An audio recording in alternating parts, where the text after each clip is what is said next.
I'm just giving this a go, trying to stream analysis of the games on Dota 2 Lounge, so hopefully people can win some rares and some keys. We can all be happy and I won't be lynched by anybody. I'm just going to quickly bring up profile, so in terms of being completely open as to my skill and whatnot, bets won 137 from 185, which I think comes to about 74%.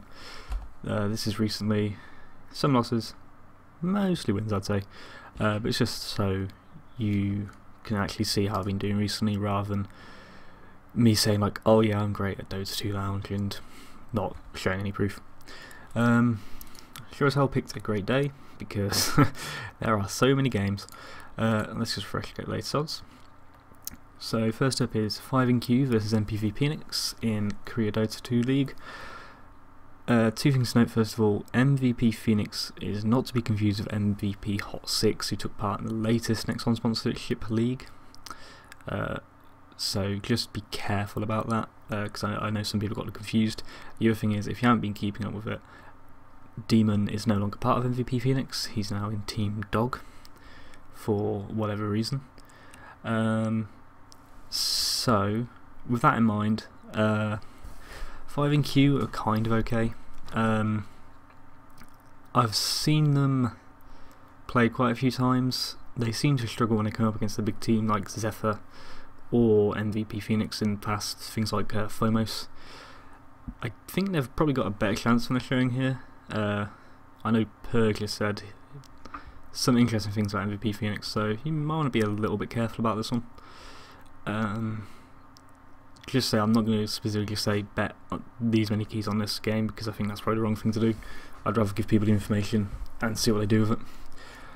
Extinction vs Mineski, I don't know enough about Southeast Asian Dota.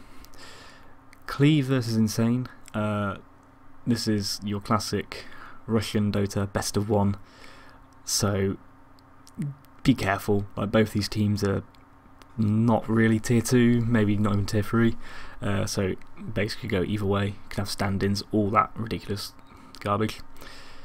Relax versus Rock's Kiss, I personally have a rule that you probably shouldn't bet on any team who are 86% in the best of one. I mean, Relax are pretty poor, Rocks are in pretty good form, as I'll get to, but again, like, best of ones are a bit iffy. Myth Trust versus Regum Wrexham Q1, joined Dota League. What I will say of this and X Creation versus Mineski is they are best of 2s, so you've got a bit more latitude to put big bets on, because basically what you're doing there is not really picking a winner as much as what team do I think isn't going to lose 2-0, because if it's 1-1 you just get your rares back or your keys back. Doozer versus Power Rangers. It does say 0%, 0%. If Power Rangers are below 60%, it's a lot better than it is now. Power Rangers are a really madly inconsistent team. Like, the whole thing started last few seasons like they'd beat Na'Vi in Alliance and maybe another big team, then they'd like lose to 4 Friends and Krillian the next day. They seem to be playing with stand-ins a fair bit recently. I think it was Moon who wasn't playing as much. I think he might be back now, but you just got to be wary for that.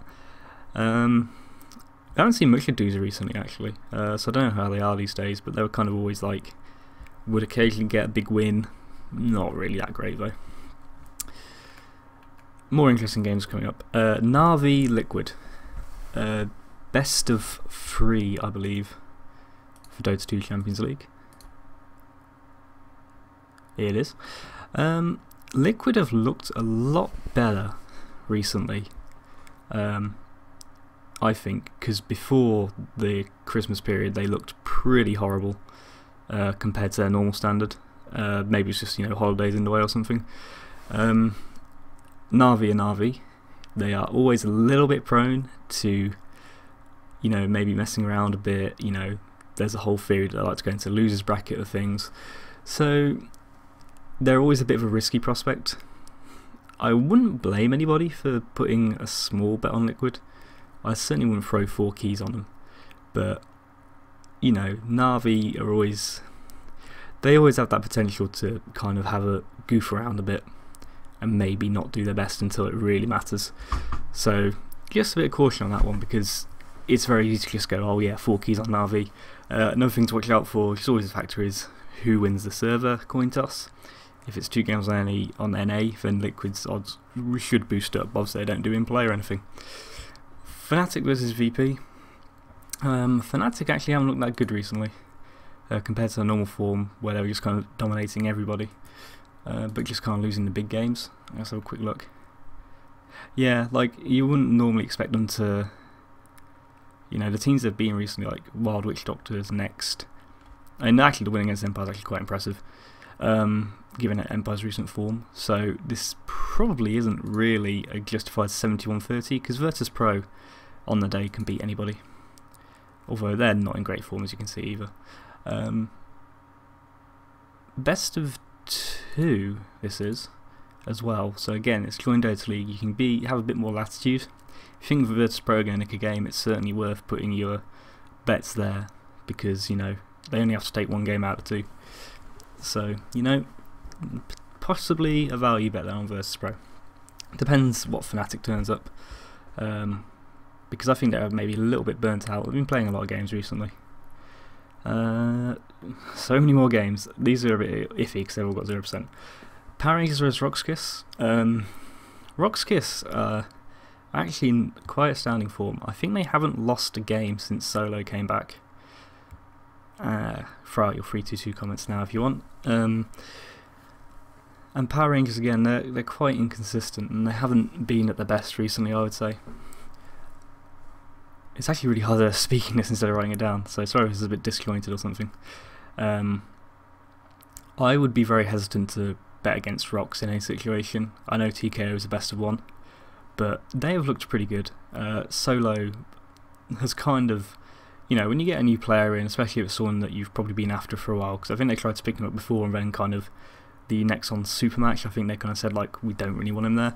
So they've probably wanted him for a while. They obviously feel comfortable playing with him, and, you know, I analysed the game against Next KZ for Join Dota recently, and he was pretty damn good in that game. So I think, you know, 65% is a bet I'll be taking, but, you know, always be careful, it's best of 1. And then next game is Roxkiss versus PR again. I have to wonder if somebody will be postponed, but I think this is Yard, so I think it's a best of 3. Yeah, best of 3. So I'd definitely take Rox in a best of 3 at the moment.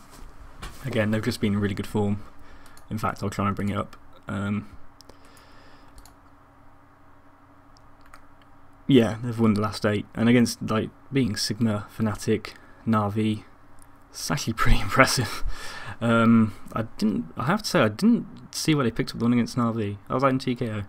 Yeah, so I mean, if the price for Rox is the same on the best of 3 as the best of 1, I'd definitely go for that personally. Sigma versus Next. One thing I know I've been getting caught out by, there's currently 2 teams called Next running around. There's Next KZ, which is the Kazakhstan team, who've been around quite a while. Then there's Next, where the X is capitalised, who are a Romanian team, who don't have the same amount of pedigree. They seem to be quite new. Just don't fall for that, because I've kind of seen like inflated odds for the Romanian Next, and I assume that's probably because a lot of people getting confused between the 2. Sigma, I haven't been able to see them play too much recently. Let's have a quick look. Sigma actually obviously not had a good time of it, although you have to qualify this against, you know, it's Na'Vi, it's Alliance, Empire, who are just in insane form, Rox, who have been in insane form, so maybe isn't as good as it looks. Next again, see, there's the other Next. Dota 2 actually list them as Next, please, ideally. Also not in great form. The only teams they've beaten is Virtus Pro in the best of 1 and Screen Squad, who, by the way, if this comes up, I think have renamed themselves to Phoenix. So, I mean, it's difficult to say because 0%, but it's a best of 1. I'd still say Sigma are favoured here. They may be in a bit of reform, but that's because they've been playing good teams. That said, Sigma versus Virtus Pro, and again, Virtus Pro can beat a lot of good teams on their day. In a best of 1, like similar to the Fnatic game, I don't think that's the worst value proposition. I really don't think it is. Sonata, please respond. What am I responding to? That's confused me. Hopefully my mic's on. If it isn't, this is going to be really embarrassing. please say in the chat. Union Gaming versus Denial. I don't know too much about Union. I haven't seen them play a lot. Denial, kind of like there's a lot of these new South American teams like Pool Sorceries and Tangos, Wild Wild Witch Doctors. They haven't seemed to kind of click yet. They are the former Thundercats. This is a best of 2 again. I actually will have a quick look at their forms. While I was saying that, the KDL I didn't analyse, but it basically came down to the fact that I said don't confuse MVP Phoenix with the Demon being there, and don't confuse them with Hot 6. I think it's a difficult one. I think if 5 and Q's odds sink any lower, it's definitely worth it. Their problem is they seem to be a good team, but they kind of struggle against the big teams. That's my general theory on them. MVP Phoenix apparently are fading a little bit, but it's an iffy one. But personally, you know, if 5 and Q become a value bet, I'd go for that. Sonari seems doing great at the moment. It's a difficult one because the one thing you have to take into account as well is the server issue. Because both these games, because it's joined Dota League, I believe have played on NA East, which is probably an advantage to Denial. That's what I would say. Again, apologies that the odds are 0%. It's just because, actually I'll refresh, just because I have to do this because it's late here in England. Yeah, I can't say, if either one of these teams falls below 35%, maybe 40%, I certainly have a small, maybe a couple rares on it. That's what I'd say. And thankfully the last game, oh, PSST beat the houses down. That's surprising me. Na'Vi versus Empire. I've kind of already spoken about Na'Vi and their tendency to maybe not take some games seriously, especially if they're already qualified for things. I don't know what... TK is a bit of a weird one because I kind of struggle to keep up with the table. I'll have a quick look at join data. But the one thing to point out here, which is, if you've been paying any attention to the scene at all, is that Empire are on an incredible tear. Na'Vi 4-2, so Na'Vi are probably fine. And yeah, there's Empire 5-1. I think the only teams really beaten Empire, like I think Fnatic beat them once. I think they lost to Sad Boys. But Empire have been like really impressive against a lot of teams. I'll try and bring up their form. I think Nahaz was saying, this was a couple of days ago, that they are 23-6, and just in 2014 and really since 6.8 they've looked very good.